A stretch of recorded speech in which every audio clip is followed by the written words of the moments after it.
Magandang araw kaibigan. Welcome ulit sa Pinoy Recaps. Ang pelikulang ibabahagi ko ngayon ay ang action thriller movie na Extraction 2 na ipinalabas noong 2023. Siya si Tyler, isang professional na mercenary. Tagumpay nilang naisagawa ang mission sa Bangladesh ngunit malubha ang kanyang mga tama kaya agaw buhay na siyang nahulog sa ilog. Pero nailigtas pa siya ng kanyang mga kasama at agad siyang pinalipad papuntang Dubai. Ilang buwan siyang walang malay ngunit hindi siya iniwan ng magkapatid na Nick at Yaz. Ang mga partner niya bilang isang hired mercenary. Dahil sa matinding nangyari sa kanya, nakapagdesisyon sila na mas mabuting magretiro na siya at magpagaling sa tahimik na bahagi ng bansang Austria. Bago siya iniwan ng dalawa, sinabihan siya ni Nick na mag-celebrate umano sila sa susunod na pagkikita dahil ang ibig sabihin nun ay pwede na ulit siyang sumabak sa trabaho. Naging tahimik ang kanyang buhay at nagpapagaling kasama ang mga alagang aso at manok. Isang araw, naisipan niyang buksan ang maliit na box kung saan nakalagay ang kanyang masayang nakaraan. Napaiyak siya nang basahin at panoorin ang video ng pumanaw niyang anak. Samantala sa Georgia, sina Zurib at ang nakababatang kapatid nitong si David ang nagpapatakbo ng isa sa pinakamalaking criminal organization sa bansa na tinatawag na Nagazi. Bata pa lamang sila ay nasanay na sa karahasan at digmaan kaya naging malupit at walang awa ang magkapatid. Dahil sa lawak ng kanilang impluwensya, nagawa nilang magtayo ng isang malaking drugs at weapons empire. Binabayaran nila ang mga corrupt na politiko para sa protection ng kanilang ilegal na negosyo. Sa kasalukuyan, nakakulong si David dahil sa pagpatay sa government agent. Nang malaman ni Zurib na nadagdagan ng 10 taon ang sentensya ng kanyang kapatid, pinatawag niya ang gobernador na pumirma sa extension ito. Ayon sa gobernador, ginigipit umano ito ng Amerika kaya wala na itong magagawa. Ngunit walang kinakatakutan si Zurib lalo na para sa kapatid kaya walang sabi-sabing pinatay niya ang gobernador. Sa kabilang banda, isinama din ni David sa loob ng kulungan ang kanyang pamilya. Ayaw sana ni Ket Evan, ang asawa ni David, na lumaki ang kanilang mga anak sa ganitong kapaligiran pero wala siyang kapangyarihan para suwayin ang gusto ni David. Natatakot siya para sa kanyang panganay na si Sandro na maging katulad ito sa ama. At tila malapit na itong mangyari dahil narinig niya mismo sa bata na gusto na rin pala nito maging bahagi sa grupo ng kanyang ama. Balik kay Tyler, nagulat ito nang may madatnan na misteryosong lalaki sa kanyang cabin. Kampante itong nagkakape na tila ba matagal na silang magkakilala. Alam nito kung sino siya at ano ang kaya niyang gawin. Gayunpaman, pilit niyang pinapaalis ang estranghero. Ngunit may inaalok itong trabaho sa kanya pero mariin niya itong tinanggihan. Nang banggitin nito na ang dati niyang asawa na si Mia ang nag-hire sa kanya, dito na siya natigilan at nakinig sa kaharap. Kapatid pala ni Mia si Ket Evan na nakakulong ngayon sa Georgia. Pinaparescue sa kanya ang babae at dalawa nitong anak na sinama ng ama sa kulungan. Minamaltrato umano ng asawa nito si Ket Evan at inilagay sa panganib ang sariling mga anak. Dahil alam umano ni Mia ang kakayahan niya, siya lang umano ang natatanging magliligtas sa kapatid nito at sa mga bata. Dito na rin pinakilala sa kanya kung sino ang magkapatid na Zurib at David at anong meron sa grupong babanggain niya kung sakaling tanggapin niya ang trabaho. Ngunit dahil kay Mia, alam ng lalaki na tatanggapin niya ang mission. At bago ito umalis, binigyan lang siya ng 6 na linggo para maghanda. Kasunod nito ay tinawagan agad niya ang magkapatid. Hindi na nagulat si Nick dahil alam na nitong hindi magtatagal sa retirement si Tyler. Nang sumunod na araw, nag-umpisa na siyang mag-training. Kailangang manumbalik agad ang kanyang lakas. Samantala, bago ang araw ng kanilang mission, sinuhulan na nila ang isang guard para maglagay ng markings patungo sa selda ni Ket Evan at ng mga bata. Pagdating nila sa kulungan, pinapasok agad sila ng kasabwat na guard saka nito pinatay ang kuryente sa buong pasilidad. Mag-isang pumasok si Tyler habang nag-iintay sa labas si Nick at Yaz para sa extraction. Ilang sandali pa ay narating din niya ang kinaroroonan ng mag-ina. Nagulat si Sandro nang makita si Tyler, tinawag pa nito ang ama pero sinaway ito ng mercenary. Mabilis namang kumilos ang mga ito kaya nakalabas sila agad. Ngunit may nakapansin sa kanila na tauhan ni David kaya nagbigay ito ng signal para magising ang buong kulungan.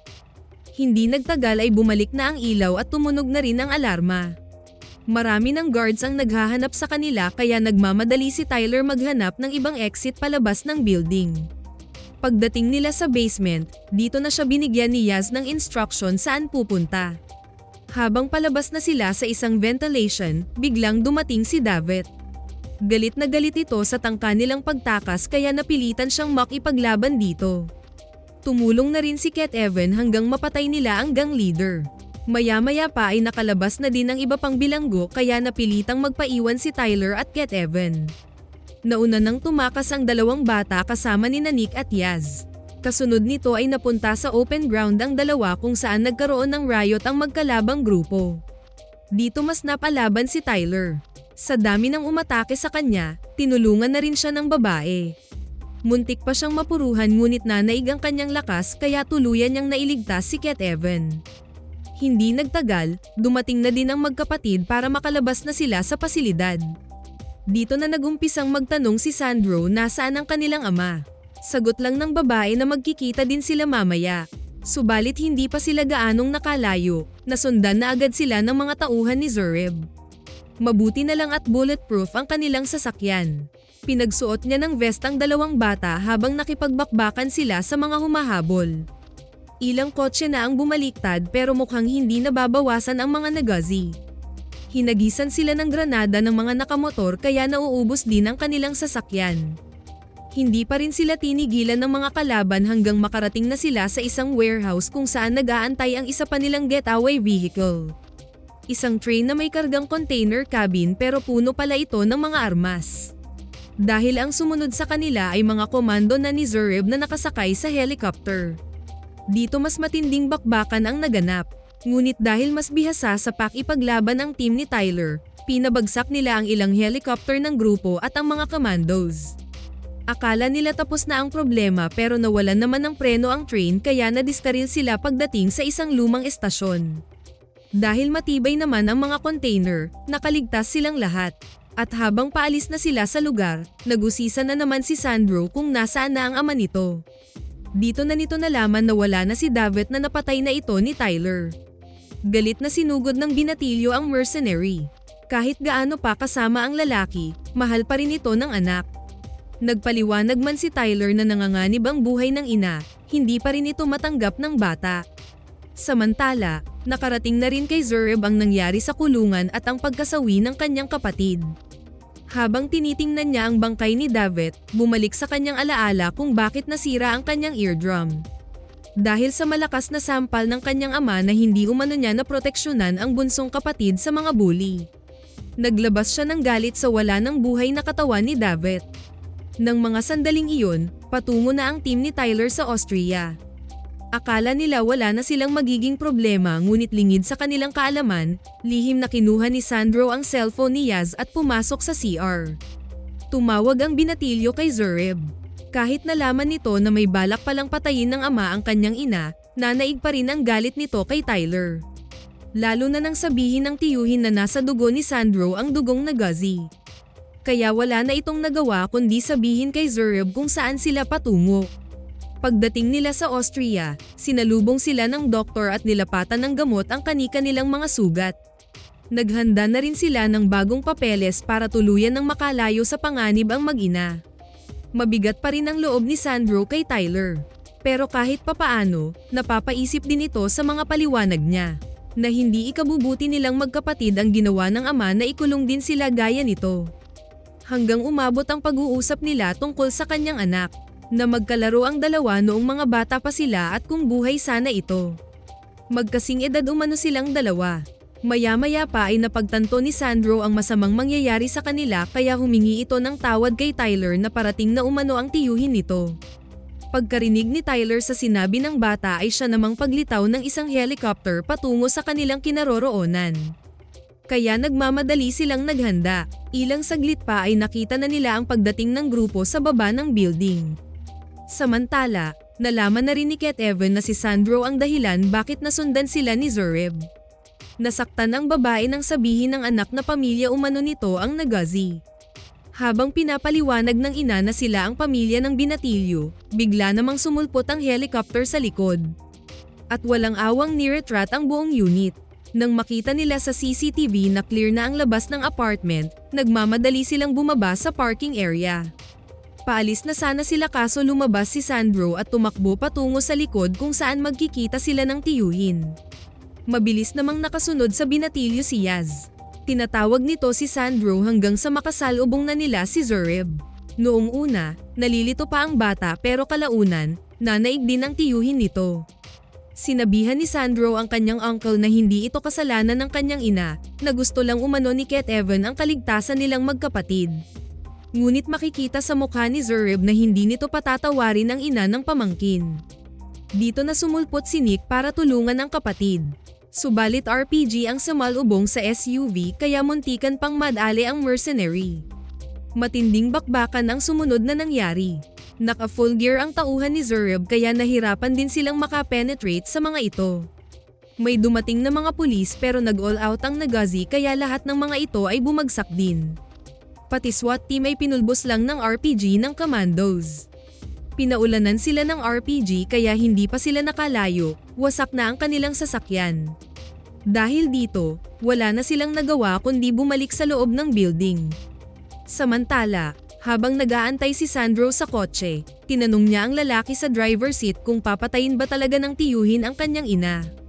Sagot nito na kung gusto sana niyang mabuhay ang kanyang ina, sana hindi na siya tumawag. Dito na siya kinabahan at nanginginig sa magiging resulta ng kanyang ginawa. Pagdating ng magkapatid sa rooftop, sinalubong na sila ng commandos. Nahirapan din silang makipaglaban sa mga ito. Maya-maya pa ay pinababa ni Nick si Yaz para salubungin si Tyler at ang mag-ina. Ngunit napalaban din ng bongga ang lalaki sa may hagdanan kaya dito na ito malubhang tinamaan sa tagiliran. Kanya-kanya silang nakipagmano-mano sa mga tauhan ni Zurib. Subalit mas matindi ang huling nakasagupan ni Nick dahil nawalan ng malay ang babae nang bumagsak ito sa panel glass. Nakita ito ni Tyler na dahan-daang dumudulas pababa kaya mabilis na siyang kumilos at naisalba ang kasama. Yun nga lang dumating na rin si Zurib. Gusto nitong pahirapan muna siya kaya binaril nito ang kanyang kamay na nakahawak sa bakal habang hawak naman niya sa kabila si Nick. Babarilin na sana siya nito pero saktong nagising na ang babae at mabilis nitong binaril ang kinatatayo ang salamin ni Zurib. Panghuling bala na pala iyon ni Nick kaya hindi pa nila matapos ang Nagazi. Hinagis niya si Nick sa loob para hanapin ang mag-ina at nagpaiwan siya para tapusin si Zurib. Nang masecure na ni Nick si Ket Evan at anak nito, siya namang pagdating ni Yaz na tila nahihirapan na sa paghinga. Hindi na nagpahalata ang lalaki na malubha ang mga tama. Mabilis na silang bumalik sa rooftop kung saan naroon ang helicopter na sasakyan nila. Tuloy naman ang pakipaglaban ni Tyler kay Zurib hanggang bumagsak ito sa baba at nawalan ng malay. Dahil hindi niya tinapos ang Nagazi leader, nakahabol ito sa kanila sa rooftop. At ito na ang tumapos kay Yaz. Nakalayo man sila kay Zurib subalit tuluyan naman silang iniwan ng binata. Dumiretso sila sa cabin ni Tyler. Halos hindi matanggap ni Nick ang nangyari sa bunsong kapatid. Kinagabihan, dumating si Mia. Bago pa sila magkausap, lumabas na si Ket Evan. Samantala, kinausap si Zurib ng uncle niya na marami sa mga tauhan nila ang magagaling ang nawala sa ginawa nilang paghahabol sa grupo ni Tyler.